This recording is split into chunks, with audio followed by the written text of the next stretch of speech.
खबरें जो आपको सीधे जोड़ती हैं हमसे, जिनका आपकी जिंदगी पर होता है सीधा असर।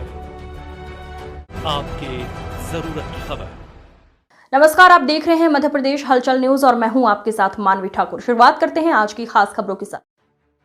लगातार 4 महीने की कड़ी मेहनत के बाद जब बालाघाट जिले के किसानों की धान की फसल लहलहा रही थी, तभी आसमान से बरसी बर्बादी ने उनकी सारी मेहनत पर पानी फेर दिया। असमय हुई बारिश से खेतों में तैयार धान की फसल सड़ने और अंकुरित होने लगी है। खेतों में खड़ी फसल अब किसानों की आंखों में आंसू बनकर झलक रही है।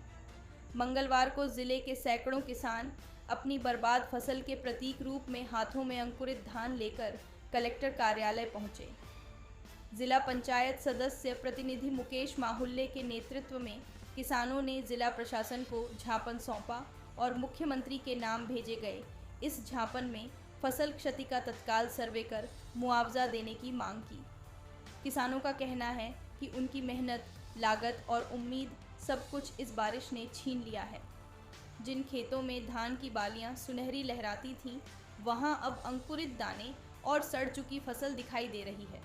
कई किसानों ने बताया कि फसल के साथ साथ उनकी साल भर की आर्थिक योजना भी चौपट हो गई है। किसानों ने सरकार को चेतावनी दी है कि यदि शीघ्र ही मुआवजा और राहत राशि की घोषणा नहीं की गई तो वे सड़क पर उतरकर उग्र आंदोलन करने को बाध्य होंगे।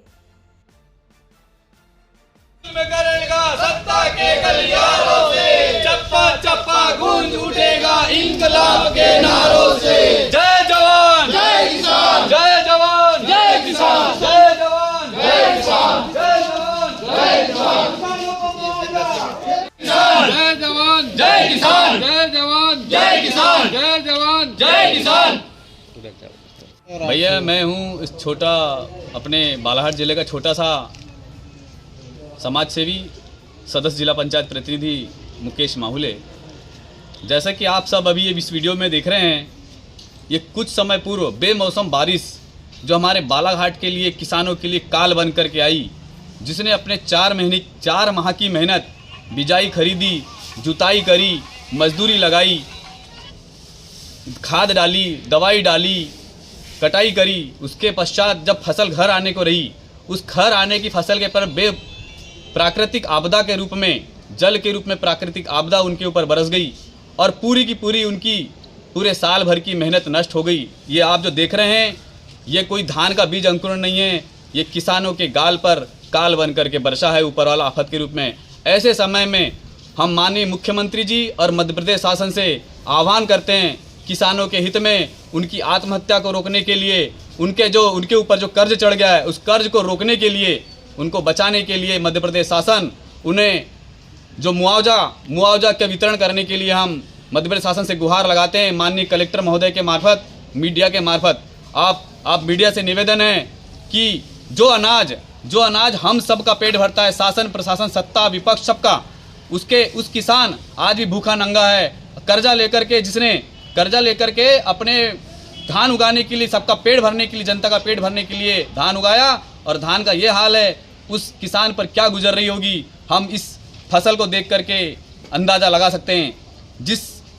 जिस किसान ने, आपको वास्तविकता पता नहीं होगी, सच्चाई ये है कि पूरे मध्य प्रदेश में इस साल जो माहू की फसल है लगभग 40 साल का रिकॉर्ड तोड़ दिए। अति की दवाइयाँ, बहुत ज़्यादा मात्रा में दवाइयाँ बिकी है। पूरा प्रशासन अगर इसको ध्यान दे केंद्रित करें तो निश्चित रूप से इतना ज़्यादा मार पड़ा है। उसने 3-3, 4-4 बार माहू की फसल को रोका है, उसके बावजूद उस शासन का उस ओर ध्यान नहीं है। शासन को इसको प्राकृतिक आपदा घोषित करना चाहिए और किसानों को उनका पूरा मुआवजा, क्योंकि उनकी पूरी राशि लगी है। अगर आज किसी व्यापारी को, बिजनेसमैन को नुकसान हो जाता है तो हम देखते हैं कि वर्तमान सरकार, चाहे वो भारत सरकार हो या मध्य प्रदेश सरकार हो, उस व्यापारी का, उस बिजनेसमैन का कर्जा माफ करती है। आज वर्तमान में किसानों के ऊपर जिन्होंने मार्केट से कर्जा लेके बैठा है, सारसन का तो कर्जा अलग है, मार्केट का कर्जा लेके बैठा है, आज वो आत्महत्या करने को मजबूर है। उनको कौन पैसा देगा? उनका कौन संबल बढ़ाएगा? शासन सत्ता अगर विपक्ष हो जाएगी तो कौन उसका संबल बनेगा, उनका साथी बनेगा? हम सब, पूरी बब्बर सेना और हमारी कांग्रेस पार्टी, हम सब साथ होकर के किसानों के हित की लड़ाई लड़ना चाहते हैं। और अगर शासन सत्ता किसानों के हित में उन्हें अगर मुआवजा राशि वितरित नहीं करेगी, ये जो फसल है ये एक फसल नहीं है, ये अनाज नहीं है, ये उनके ऊपर काल बन करके अगर उनको सहायता मुआवजा राशि नहीं दी जाएगी तो किसान और पूरे जनप्रतिनिधि सड़कों पर आकर भारी आक्रोश के साथ जन आंदोलन करने के लिए बाध्य होंगे और उसकी समस्त जिम्मेदारी शासन और सत्ता की होगी। हम माननीय मुख्यमंत्री महोदय से निवेदन करना चाहते हैं कि शीघ्र से शीघ्र इसका पूरा मुआवजा राशि जितनी जिसकी नुकसान हुआ है किसानों का, उस नुकसान की भरपाई करे और किसानों को उसका मुआवजा दे ताकि वो अपना हित लाभ कर सके और अपनी जान बचा सके, नहीं तो उसके पास आत्महत्या के अलावा दूसरा रास्ता नहीं है। मजदूर किसान आज बहुत परेशान है, रोने को मजबूर है। उन्होंने जो कर्जा चुकाना अलग है और जो उनको खाने के लाले पड़े हैं, अब साल भर खाने के लिए अनाज नहीं बचा है क्योंकि पूरा अनाज अंकुर आ चुका है। ये जो देख रहे हैं आप, पूरा अनाज खेत का खेत अंकुरण आ चुका है, उनको साल भर खाने के लाले पड़ जाएंगे। वो कैसा करेंगे, कैसे अपने बच्चों का पालन पोषण करेंगे, शिक्षा दिलाएंगे, दवाइयाँ करेंगे, कैसे अगली फसल की तैयारी करेंगे। वो मजबूर हैं। हम मजबूरों का साथी बन करके हम हमेशा उनके कंधे से कंधे मिला करके उनके साथ खड़े रहने की पूरी कोशिश करेंगे। और सत्ता और सरकार के हमेशा नींद में जो है हमारी भाजपा सरकार, मध्य प्रदेश सरकार, उसको नींद से जगाने का काम हम पूरी बब्बर सेना और हमारी कांग्रेस पार्टी करेगी। मैं मीडिया के माध्यम से सत्ता के गलियारों में ये बात पहुंचाना चाहता हूं कि शीघ्र पूरे किसानों के हित में जो भाजपा सरकार ने बोली कि 3100 रुपये देंगे, 3100 रुपये तो सो दूर, आज उनकी वास्तविक लागत मूल्य दे दे तो ये सरकार के लिए बहुत बड़ी बात है। हम सत्ता सरकार से यही चाहते हैं कि शीघ्र से शीघ्र किसानों का पूरा मुआवजा पूरा अच्छे से अच्छा, कि वो अपने ऐसा लगे कि नहीं सरकार ने उनके साथ संबल बनाए रखी हुई है, ऐसी हम कामना करते हैं। और कलेक्टर महोदय को ज्ञापन के माध्यम से हम मुख्यमंत्री महोदय के नाम ये ज्ञापन आज प्रेषित करेंगे। खबरों में अब तक के लिए बस इतना ही। फिर होगी आपसे मुलाकात, तब तक के लिए नमस्कार और देखते रहिए मध्य प्रदेश हलचल। ऐसे ही लेटेस्ट अपडेट पाने के लिए हमारे चैनल को सब्सक्राइब करें और तुरंत नोटिफिकेशन पाने के लिए बेल आइकन प्रेस करना ना भूलें। यदि आप हमें फेसबुक या इंस्टाग्राम के माध्यम से देख रहे हैं तो हमारे पेज को फॉलो जरूर करें। धन्यवाद।